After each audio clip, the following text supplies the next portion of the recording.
வந்து பர்மனெண்ட்டில் நம்ம ஸ்டாப் பண்ண போகிறோம். அதாவது 4 ஸ்டெப்பு யூஸ் பண்ண போகிறோம். ஃபஸ்ட்டு ஸ்டெப்பு நம்ம என்னன்னு சொல்லிட்டு பார்க்கலாம். ஃபஸ்ட்டு ஸ்டெப் நம்ம என்ன பார்க்க போகிறோன்னா, விண்டோஸ் வந்து அப்டேட்டிங்கில் போய்ட்டு அந்த விண்டோஸ் வந்து நம்மளுக்கு எந்த அளவுக்கு அப்டேட் ஆகுது, அதை எப்படி ஸ்டாப் பண்ணுறது. நிறைய பேருக்கு வந்து இந்த விண்டோஸ் வந்து அப்டேட் பண்ணுறது ஒரு பெரிய ப்ராப்ளமாக இருக்குது. அந்த விண்டோஸ் வந்து அப்டேட் ஆகும்போது ரொம்ப டைம் எடுக்குது. அதனால் வந்து அவங்களோட ஒர்க் அந்த டைமில் கரெக்டாக பண்ண முடியல. அந்த மாதிரி இருக்கிறவங்களுக்கு இந்த நான் சொல்கிற ப்ரொசீஜர் வந்து ரொம்ப யூஸ்ஃபுல்லாக இருக்கும். இதை நீங்கள் 4 ஸ்டெப்பை நீங்கள் ஃபாலோ பண்ணிங்கன்னா உங்களுக்கு பர்மனெண்ட்டாக வந்து அப்டேட்டிங்கே போகாது. இப்போ பார்த்தீங்கன்னா இதுமாரி அப்டேட்டிங் சொல்லிட்டு காமிக்கு பார்த்தீங்க. இந்தமாரி அப்டேட்டிங் வந்து செக் அப்டேட்டுன்னு சொல்லிட்டு நீங்கள் பர்மனெண்ட்டாக ஒரு வாட்டி கொடுத்து கம்ப்ளீட் பண்ணிவிட்டு நெக்ஸ்ட்டு நான் சொன்ன ஸ்டெப்பை 4 ஸ்டெப்பை நீங்கள் ஃபாலோ பண்ணுங்கள். இப்போது நான் ஸ்டெப் 1 by 1 ஸ்டெப் உங்களுக்கு காமிக்கிறேன். க்ளோஸ் பண்ணிவிட்டு ஓகே. இப்போது நான் ஃபஸ்ட்டு ஸ்டெப்பு வந்து சர்வீஸ்ன்னு சொல்லிட்டு டைப் பண்ணுறதாங்க. இந்த சர்வீஸ் ஆப்பில் போய்ட்டு ஸ்டாண்டர்டை கிளிக் பண்ணிக்கோங்க. அப்போ தான் உங்களுக்கு கரெக்டாக இருக்கும். இதில் நான் டபிள்யூன்னு டைப் பண்ணுறேன். டபிள்யூவில் போய்ட்டு விண்டோஸ் அப்டேட்டுன்றதை ஸ்க்ரால் பண்ணி பார்த்துடலாம். விண்டோஸ் அப்டேட்டுன்னு இருக்குங்களா, விண்டோஸ் அப்டேட்டை நீங்கள் கிளிக் பண்ணிக்கலாம். கிளிக் பண்ண உடனே உங்களுக்கு மேனுவல் ஒரு சில மேனுவல் இருக்கும், ஆட்டோமேட்டிக் அப்டேட்டிங்னு இருக்கும், ஆட்டோமேட்டிக் இருக்கும். நான் டிசேபிளில் கிளிக் பண்ணிட்டு ஓகேங்களா, அப்ளை ஓகே கொடுத்தோன்னே அது டிசேபிள் ஆகிடும். விண்டோஸ் வந்து உங்களுக்கு அப்டேட் ஆகாது. இந்த ஃபஸ்ட்டு ஸ்டெப்பில் நம்ம இந்த பார்த்தீங்கன்னா ஓகே ஆகிடுச்சு. இது ஃபஸ்ட்டு ஸ்டெப்பு. இப்போ நம்ம ஃபஸ்ட்டு ஸ்டெப்பு கம்ப்ளீட் பண்ணியாச்சு. நெக்ஸ்ட்டு பார்த்தீங்கன்னா நம்மளுக்கு விண்டோஸ் வந்து அப்டேட்டிங் வந்து 4 ஸ்டெப் சொல்லியிருந்தேன்.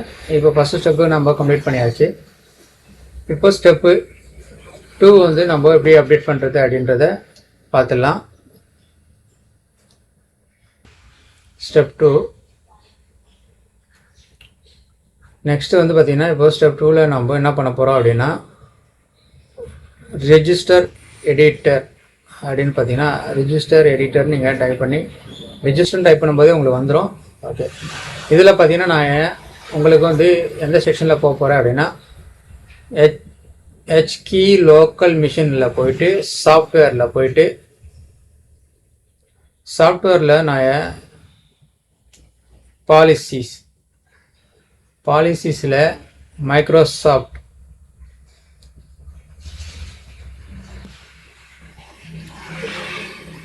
மைக்ரோசாஃப்டில் விண்டோஸில் போக போகிறோம். வச்சுக்கோங்க, நான் சொல்கிறேன். நெக்ஸ்ட் பார்த்தீங்கன்னா இப்போ நம்ம விண்டோஸ் வந்து அது மிஷினில் சாஃப்ட்வேரில் பாலிசியில் விண்டோஸில் மைக்ரோசாஃப்டில் போயிட்டு விண்டோஸு அதில் பார்த்தீங்கன்னா இப்போ விண்டோஸ் அப்டேட் இந்த ப்ரொசீஜரை நம்ம ஃபாலோ பண்ணி விண்டோஸை டபுள் கிளிக் பண்ணிவிட்டு ஓப்பன் பண்ணலாம். விண்டோஸை ஓப்பன் பண்ணும்போது விண்டோஸ் அப்டேட்டை கிளிக் பண்ணும்போது நம்மளுக்கு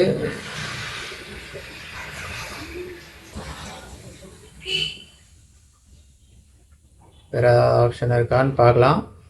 ஓகேங்களா, விண்டோஸ் ஓகே எதுவும் இல்லை.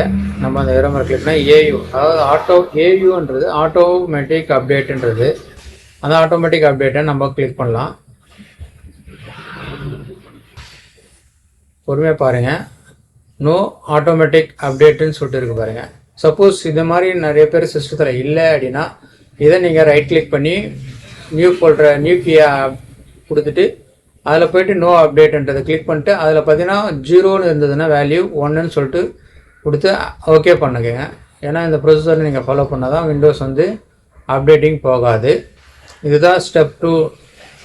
ஓகேங்களா, நிறைய பேரில் வந்து நோ அப்டேட்டுன்னு இருக்கும், ஆனால் 0ன்னு இருக்கும். 0ன்னு இருந்ததுன்னா 1ன்னு சொல்லிட்டு நீங்கள் வேல்யூ மாற்றிடுங்க.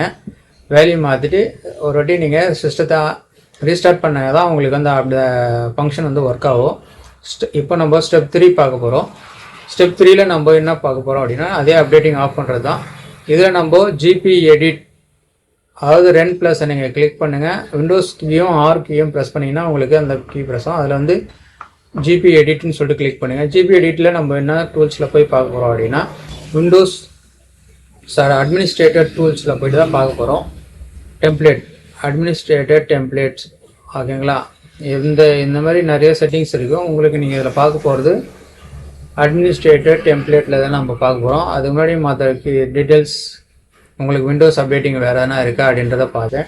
எதுவும் இல்லை. அப்போ நம்ம டேரெக்டாக அட்மினிஸ்ட்ரேட்டர் டெம்ப்ளேட்டில் நம்ம டேரெக்டாக போயிடலாம். இதில் நம்ம கிளிக் பண்ண உடனே விண்டோஸ் காம்போனண்ட்டில் கிளிக் பண்ணிவிடுங்க. விண்டோஸ் காம்போனண்ட்டில் போனோடனே ஸ்டாண்டர்டில் வச்சுட்டிங்கன்னா உங்களுக்கு ஈஸியாக இருக்குன்றதுக்காக. இதில் பார்த்தீங்கன்னா விண்டோஸ் அப்டேட், விண்டோஸ் கான்ஃபிகரேஷன் சொல்லிட்டு வரும். விண்டோஸ் அப்டேட்டில் போய்ட்டு விண்டோஸ் கான்ஃபிகர் ஆட்டோமேட்டிக் அப்டேட்டு அதில் போய்ட்டு நீங்கள் என்னேபிள் இருந்ததுன்னா டிசேபிள் பண்ணிட்டு ப்ரீவியஸில் நெக்ஸ்ட்லேயும் போய்ட்டு உங்களுக்கு என்னேபிள் இருந்ததுன்னா டிசேபிள் பண்ணிவிட்டு அப்ளை ஓகே கொடுத்துருங்க. இந்த ப்ரொசீஜரை ஃபாலோ பண்ணுங்கள் இந்த ஸ்டெப்பில். இப்போது ஃபைனலாக நம்ம பார்க்க போகிற ஸ்டெப்பு அது 4th ஸ்டெப்பு 4. இந்த ஸ்டெப்பில் நம்ம என்ன பார்க்க போகிறோம் அப்படின்னா இதுலேயும் அப்டேட் ஆஃப் பண்ணுறது தான். இந்த 4 அப்டேட்டிங் நம்ம ஆஃப் பண்ணிட்டோம்னா பர்மனெண்ட்டாக நம்மளுக்கு அப்டேட்டிங்கே ஆகாது. இதுலேயே நம்ம அந்த ரன்னில் போயிட்டு ஜிபி எடிட் அதிலே போய்ட்டு அட்மினிஸ்ட்ரேட்டர் டெம்ப்ளேட்லேயே போயிட்டு விண்டோஸ் காம்போனண்ட்லேயே போயிட்டு அதுலேயே விண்டோஸ் அப்டேட்னு இருக்கும். அந்த செக்ஷன்லேயே நம்ம போயிட்டு விண்டோஸ் அப்டேட் இதில் பார்த்தீங்கன்னா நம்மளுக்கு என்ன செக்ஷன் அப்படின்னா நோ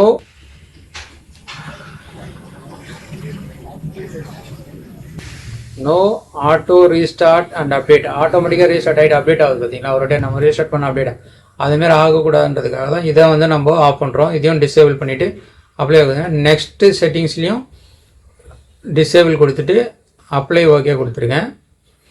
அப்போது உங்களுக்கு இனிமேல் அப்டேட்டிங்ன்ற ப்ராப்ளமே இருக்காது. உங்களோட விண்டோஸ் 10 நீங்கள் கம்ப்ளீட்டாக நல்லா யூஸ் பண்ணலாம். தேங்க்யூ ஃபார் வாட்சிங் கம்ப்ளீட் வீடியோ. இதில் எதனா டவுட் இருந்ததுன்னா கமெண்ட் பண்ணுங்கள், ஷேர் பண்ணுங்கள். தேங்க்யூ.